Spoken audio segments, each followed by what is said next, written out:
Alors Mori, vous avez baptisé votre premier restaurant Mosuke, contraction de Mori, votre prénom bien sûr, et de Yasuke, c'est celui d'un ancien esclave africain devenu le premier samouraï noir du Japon. Il me fallait donc trouver un héros qui soit à la hauteur de votre lame à vous et celle de Yasuke. Et j'ai choisi un samouraï iconique et un livre qui raconte son histoire vraie mais romancée ici, une œuvre incontournable au Japon, La pierre et le sabre de Eiji Yoshikawa. Alors c'est sans doute le livre le plus connu au Japon, celle de Miyamoto Musashi qui a vécu entre 1584 et 1645. Donc lui, c'est une légende, présentée comme le plus grand sabreur de tous les temps. C'est un peu le D'Artagnan de chez nous, c'est l'équivalent. C'est ça. Et il est connu pour avoir écrit aussi la Bible des arts martiaux. Ça s'appelle le Traité des 5 roues, dans lequel il détaille, peut-être que vous connaissez déjà, mais tout son art, tout l'art des arts martiaux. Bref, c'est le maître samouraï de tous les samouraïs. Alors, résumer les 1001 histoires qui arrivent aux héros... C'est pas l'inventeur de la sauce samouraï, rien à voir. Oh, c'est pas Mouloud. Il doit y avoir un petit truc. Résumer toutes ces aventures qui lui arrivent, ça n'a pas vraiment d'intérêt. Mais il faut se plonger dans cette aventure et surtout se laisser guider. La pierre et le sabre, à l'origine, c'est un roman feuilleton. Voilà, c'est très très long, il y a beaucoup de décors. Mais simplement vous dire qu'au début, le héros, Miyamoto Musashi, c'est un jeune coq, un peu capricieux, avec un caractère très colérique et qu'au gré de ses rencontres, comme on disait tout à l'heure, il se transforme et à travers son apprentissage et notamment l'art du samouraï, l'art du sabre, il va devenir un homme meilleur et surtout un samouraï hors du commun. Donc il va apprendre la maîtrise de soi, la patience et toutes les qualités essentielles à un parfait samouraï. Donc le chemin, il est long, hein, vous le voyez, c'est 800 pages pour le seul premier tome, il y en a 2. Il a même été adapté en manga, donc je voulais que vous ayez les 2 par un des plus grands mangaka du Japon, c'est Takehiko Inoue, sous le titre de Vagabond, c'est une star au Japon. Et les dessins, vous pouvez les voir sur les images, elles sont incroyables. Je vous propose les 2 supports. Dès comme ça, il y en a 37, mais comme ça, on s'est dit que ça vous accompagnerait jusqu'à votre 37e étoile au guide Michelin. C'est un beau projet. Ouais, c'est cadeau. Il y a du taf. C'est cadeau. Et cette quête Morisako, elle m'a fait penser à la vôtre un petit peu parce que je me suis dit que comme l'art du samouraï, l'art de la cuisine, c'était aussi un art très exigeant, qui exige beaucoup d'abnégation, très méticuleux. Et surtout, comme vous, le samouraï, il ne fait qu'un avec son sabre, un peu comme vous avec la cuisine. L'auteur nous dit, pour Musashi, l'important désormais serait son sabre et la société autour de lui, puisque son art du sabre était lié à son existence d'être humain. Et ça m'a vraiment fait passer à vous. Vous avez trouvé, vous, Morisako, ce qui vous fait sentir en fait à votre place dans une cuisine, vous le savez? Ce que j'ai trouvé, ce qui me faisait sentir à ma place dans une cuisine. Je ne sais pas si j'ai trouvé ce qui me faisait sentir à ma place, mais en tout cas, j'ai trouvé un espace de liberté pour m'exprimer. Et ça, c'est vraiment ce que j'avais besoin, je pense. Je suis très attaché à la liberté. Et cet espace qui est ma cuisine me permet vraiment de m'exprimer avec toute la liberté que je veux.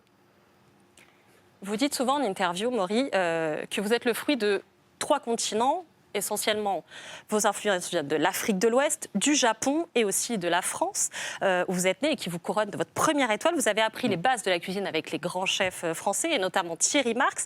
Et cette année, on fête les 100 ans d'une célèbre maison gastronomique française. Et j'avais envie de le célébrer avec vous.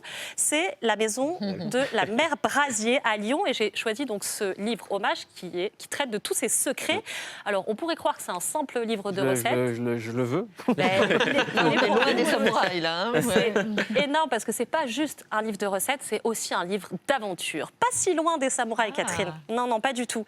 En fait, c'est vraiment l'histoire de la mère Brasier. Elle s'appelle en réalité Eugénie Brasier. C'est la seule femme au monde à avoir obtenu 3 étoiles en 1933, 3 autres plus tard, 6 au total. Et il faudra attendre en fait Alain Ducasse 60 ans plus tard pour obtenir de nouveau un tel palmarès. Donc c'est clairement une héroïne de la cuisine. C'est une femme qui a eu un parcours incroyable.